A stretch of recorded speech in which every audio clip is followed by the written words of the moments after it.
শোনো, একদিন বলে কিছু হয় না, যা করার আজই করতে হয়। ঠিক বলেছিস। তুমি আজ যে কাজটা ফেলে রাখছো সেই কাজটাই হয়তো তোমার স্বপ্ন আর সফলতার মাঝখানে দেয়াল হয়ে দাঁড়িয়ে আছে। তুমি ঠিকই বলেছো, সময় কখনো তৈরি হয়ে আসে না, তাই সময় তৈরি করে নিতে হয়।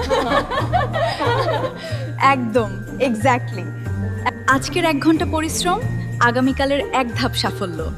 আজকের ছোট্ট চেষ্টা একদিন বিশাল অর্জনে বদলে যায়।